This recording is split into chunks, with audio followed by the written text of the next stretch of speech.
La máscara de la muerte roja. Hacía ya algún tiempo que la muerte roja asolaba el país. Nunca se tuvo noticias de ninguna epidemia tan mortal o espantosa. La sangre era su visitud, y su sello la rojez y el horror de la sangre. Se sufrían insoportables dolores, una rigidez repentina, se emanaba sangre abundantemente por los poros, y sobrevenía rápida la muerte.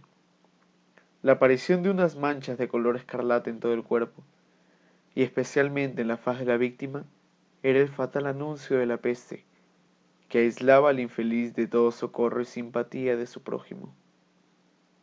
Y todo el proceso del mal, desde el primer síntoma hasta su desarrollo y fatal final, duraba escasamente media hora. Pero el príncipe próspero era dichoso, audaz y astuto. Cuando sus dominios quedaron despoblados en la proporción de la mitad de habitantes, llamó a su presencia a 1 millar de amigos robustos y alegres, entre los caballeros y damas de la corte, y en compañía de ellos se retiró al profundo encierro, a la rigurosa clausura de una de sus abadías encastilladas. Era un edificio magnífico, extenso, creación del excéntrico y majestuoso gusto de un príncipe. Era rodeado por una fuerte y alta muralla, provista de puertas de hierro. En cuanto hubieron entrado los cortesanos, llevaron junto a ellos puertas, hornos y macizos martillos, y soldaron las cerraduras. Resolvieron condenar todos los medios de salida y de entrada, para evitar los repentinos impulsos de desesperación o de frenesí desde el interior. La abadía estaba abundantemente provista. Con tales provisiones, los cortesanos podían desafiar el contagio. El mundo exterior tendría ya que cuidarse de sí mismo. Mientras tanto, habría sido locura lamentarse o reflexionar siquiera. El príncipe había dispuesto todo lo necesario para el placer. Había bufones, improvisadores, bailarines, músicos, belleza y vino. Todo eso y demás, la seguridad de aquel refugio. Fuera, yacía la muerte roja. Al finalizar el quinto o sexto mes de aquel encierro, y en tanto que la peste hacía horribles estragos en el exterior, el príncipe próspero ofrecía a su millar de amigos un baile de máscaras, con esplendor nunca visto. Aquel baile de máscaras prometía una escena voluptuosa. Mas antes, permitidme que os hable de los salones en los que se celebraba. Eran 7 y formaban una sucesión o serie de estancias imperiales. En muchos palacios, esta serie de salones de ceremonia suele estar dispuesta en línea recta, de manera que cuando los cortinajes están descorridos, apenas hay algo que impida la vista de un extremo a otro. Pero en este lugar, el caso era distinto, como podía esperarse de la afición del duque hacia lo extraordinario. Las reales estancias se hallaban de tal manera dispuestas que la visión no podía abarcar a más de una a un tiempo. A distancias de 20 o 30 metros se formaba un ángulo, y cada uno de ellos ofrecía un nuevo efecto. A derecha e izquierda, en el centro de cada muro, una alta y estrecha ventana gótica daba a un cerrado pasadizo que seguía las sinuosas series de salones. Aquellas ventanas estaban provistas de vidrios de colores que armonizaban con el tono general del decorado de la estancia en que se encontraba. La sala del extremo oriente, por ejemplo, tenía las paredes tapizadas de azul, y el tono de los vidrios de sus ventanas era también azul vivo.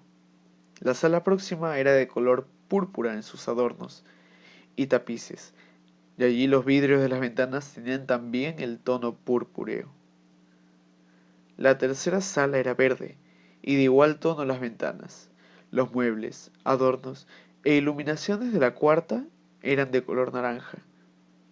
En la quinta dominaba el blanco, y en la sexta todo era de un tono violáceo. La séptima sala estaba tapizada de terciopelo negro, que colgaba desde el techo al suelo, formando amplios pliegues sobre la alfombra del mismo material y color. Pero únicamente en aquella sala, el color de los vidrios de la ventana era distinto al tono general de la estancia, pues los ventanales eran de un matiz escarlata, parecido al de la sangre.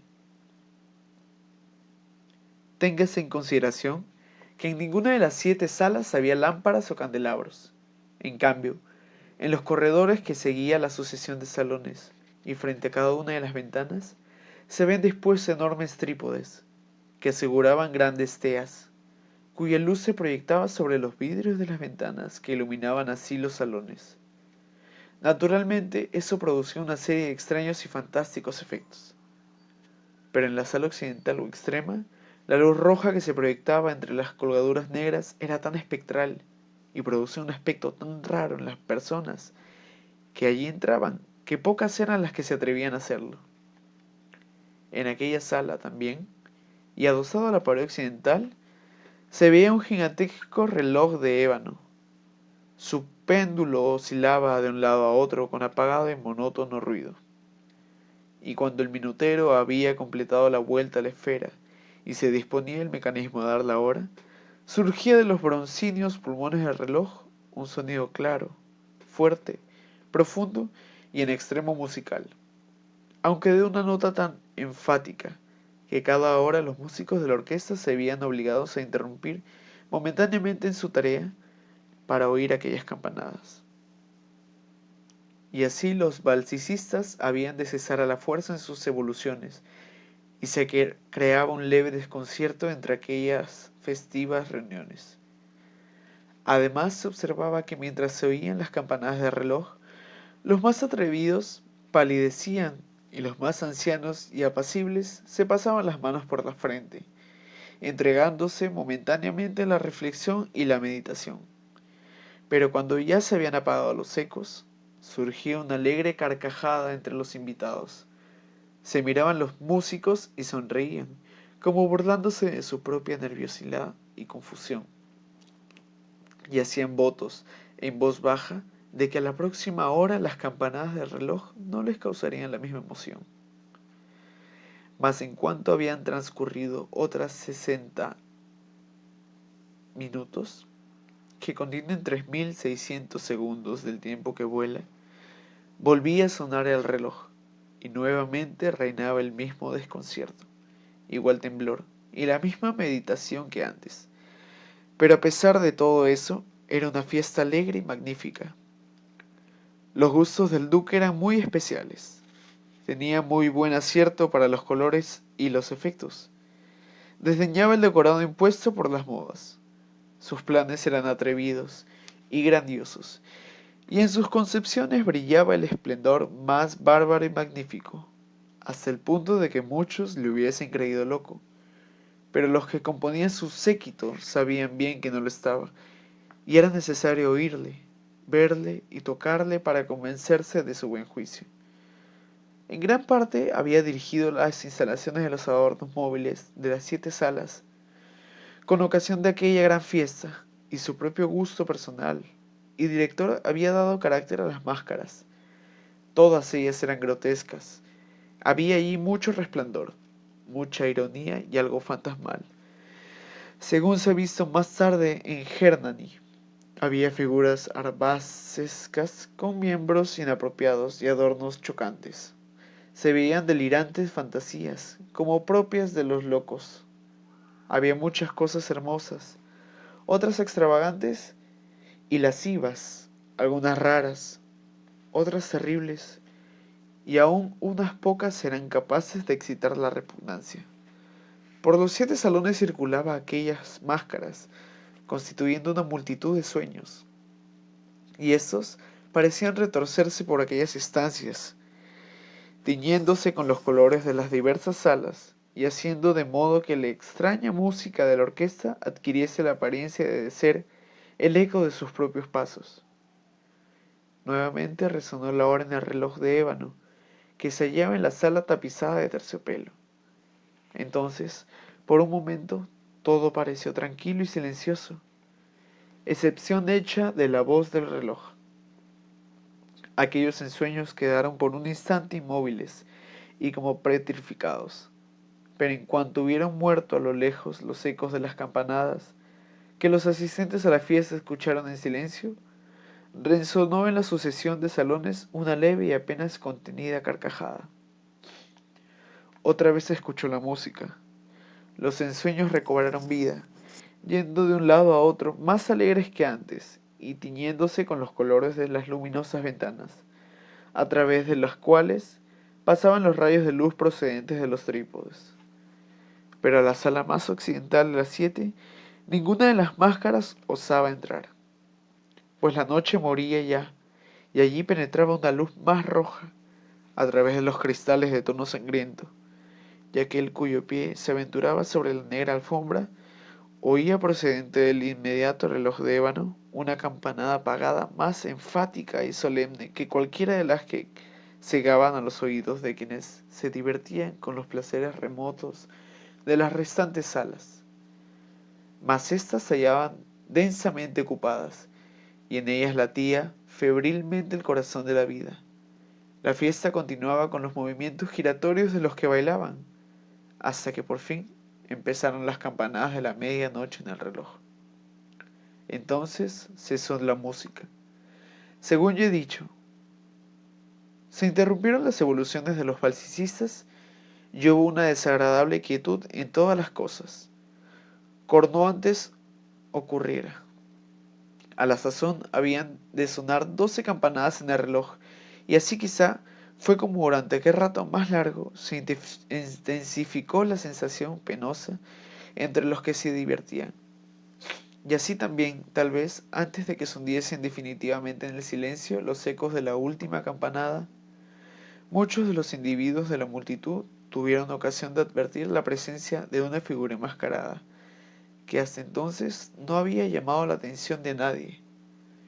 Una vez que el rumor sobre aquella nueva presencia se hubo propagado entre murmullos, se originó entre la multitud un zumbido de voces quedas, que expresaba su desaprobación, su sorpresa y finalmente su horror, terror y asco.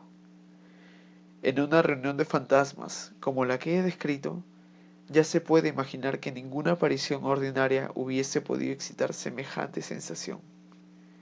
En realidad, la licencia de las máscaras en aquella noche era casi ilimitada, pero la figura en cuestión excedía todos los límites imaginables. En el corazón de los más temerarios existen algunas cuerdas que no se pueden hacer vibrar sin emoción. Incluso entre los corrompidos, para quienes la vida y la muerte son igualmente una broma, hay cosas acerca de las cuales no se puede bromear. Toda la reunión parecía sentir la impresión de que tanto en el traje como en el porte del desconocido no había la menor prueba de buen gusto ni de propiedad. La figura era alta y flaca, y de pies a cabeza iba envuelta en un sudario. La máscara que le cubría el rostro quería presentar el aspecto de un cadáver, y era tan perfecta que ni siquiera el examen más minucioso hubiera sido capaz de descubrir el engaño. Sin embargo, aun eso habría podido ser tolerado, si no aprobado, por las alocadas máscaras que le rodeaban. Pero aquella figura había tenido el atrevimiento de asumir el tipo de la muerte roja. Su sudario parecía manchado de sangre, y su ancha frente y todas las facciones estaban salpicadas con el horror escarlata.